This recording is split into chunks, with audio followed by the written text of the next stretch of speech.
Good morning, good morning, good morning. Gratitude, gratitude. Yes, I said it. Gratitude. I am Ekaro. I'm actually speaking that beautiful language of mine, Yoruba. Uh, Absolutely amazing how I once upon a time allowed somebody to tell me that my language is not a good language. Now that is one of the most biscuit thing I've ever seen in my whole entire life. The colonials were not playing. I'm going to talk about that this morning. Yes, I'm going to talk about that this morning. Absolutely amazing. I cannot believe it. It is amazing, amazing, amazing. Something that I just, when I think about it now, I'm like, man, was I that naive to actually believe in that biscuit? Was I that naive? What was I thinking about to actually let somebody tell me that the language that was given to my great forefathers was the bastard language and I should not speak it?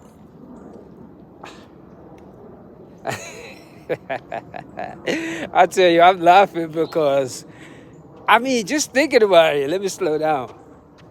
What was I thinking for me to allow somebody to actually tell me that I should not speak Yoruba, that my language is a bastard language? The word vernacular, when you actually look at the word vernacular, what it actually meant in a dictionary is absolutely amazing. That this is what I'm saying right about now. I love, love, love all this right here. Underneath this shade, I'm just embracing it.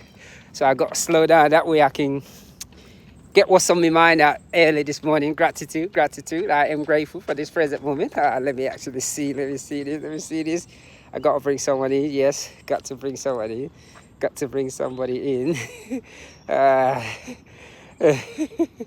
Yes. So yeah, like I was saying, what was I thinking for me to actually believe that the language that my forefather have spoken for generations is a bastard language? I do not understand that. Running has allowed me to think about a lot of things, spiritually, mentally. I always say to myself, why is it? What is it? To a lot of us kids that were actually born in England or born in the United States, especially in the 60s, a lot of us do not really get to speak our language. I was very lucky. Stayed in Nigeria for a little bit, but it wasn't long enough to get the profession of the language, learn the pronunciations, the plurals, the singulars. So pretty much, Yoruba has a singular and a plural form, yes. Because in the English language, we have certain things. So if you have two things together, so there's two boys. So we have that too in the language. To if I'm greeting somebody in the morning, a younger person, I will actually say Karo. For an elderly is E. So the E is the plural. And it's very unique just to actually begin to look at it. So, and I just begin all this questioning on my feet, because it's like, what made somebody actually come over and say your language is a bastard language? They put a pronunciation on it, vernacular. The word vernacular actually means bastard language. To many of us Nigerian descent, we harbored those type of What is the word that I'm using, that I'm got to look for this word? Those type of unobligant thinking mannerism. We harbor those type of things because a lot of us are coming from ignorance. I truly don't think any language is the best language. I don't think any language is bad language either. I truly believe every single human being on this planet, whether it's our ways of thinking, how we call our gods, I think it is just so beautiful that we have different opinions. But when another person, this is what I'm saying right about here, and I'm grateful too. When another group of person begin to think his way is the better way, certain way is this, I just think that's where we as human beings go wrong. Growing up,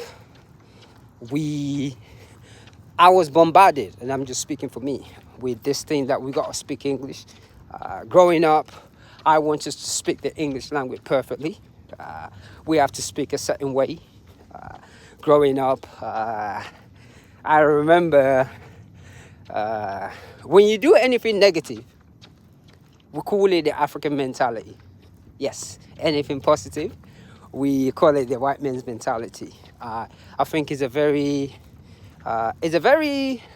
damperish ideology that has affected a lot of Africans. That's why a lot of Africans, the older we get, we begin to suffer from insecurity. Mental illness is one of those things that really, really goes on in that culture. And we don't understand mental illness just because all we know how to do is we have to go to church. We have to ask God, which there's nothing wrong with. Because at the end of the day, when you begin to read the scriptures and you begin to understand it, everything comes out. Every word that we speak comes out and goes into, whether it's science, it could go into Buddhism, it could go anywhere. Words are not discriminative once you begin to think about it. Words are not discriminative. What is so discriminative is the actions that certain human beings put behind it. Because I don't care what book you've ever written, whether it's a science book, a religious book, you need one another. I don't give a biscuit who you are, because everything has to be is involved around science. So all these things that science cannot prove God, God is science. No, that's a bunch of biscuit. That's somebody trying to be above. And I think that's what I've done. That's what colonialism has done all over Africa. We have to manage to get out of those things. And those thinking, we want to build a legacy for the generation to come. We want people to know that hatred, jealousy is in the way. The true meaning of this present moment, this planet, is actually coming from love. Anything that love is not involved is a disaster. But that being said, I'm just out here rolling my shoulders this morning, man. See, I'll go into the space, so I just begin to speak. That discipline comes into play. I've been up since about 2 o'clock. So I'm going into that gear, so where everything is sort of slowing down. So I'm going to let this cloud pass by. So I'll move very slowly for a minute before I pick it up. But that being said, the word vernacular absolutely amazes me. How somebody can come and tell me that Yoruba, Ade Olude, and I really, let me stop, I gotta say. And another thing that really cracks me up too is every time even with our comics, when somebody goes on TV and begins to speak with an African accent and he's speaking English, like, oh, good afternoon, where are you going? We laugh hysterically, we laugh so hard. But the truth is, an African will yield for anybody to welcome him. An African will go to the length of learning other people's languages so that we could welcome them. Our grandfathers did not learn any language just because they're weak. It's because the art of love, the art of welcoming, stands among the Africans. So, like I always say, our Unifa, the Ifa people, the Ifa tradition, before any religion came to our village, we had our own ways of calling to the higher power. Before any religion, we had our own way. So the whole goal is to embrace other people's culture. And that's what we are doing up to this present moment. So may you find peace. Alafia, yeah, me. Meeting learning, yeah. Me continue this run. Oh, how I wish my Yoruba is so perfect. What was I thinking? Anyway, gotta go. Let me get this run in, and one love.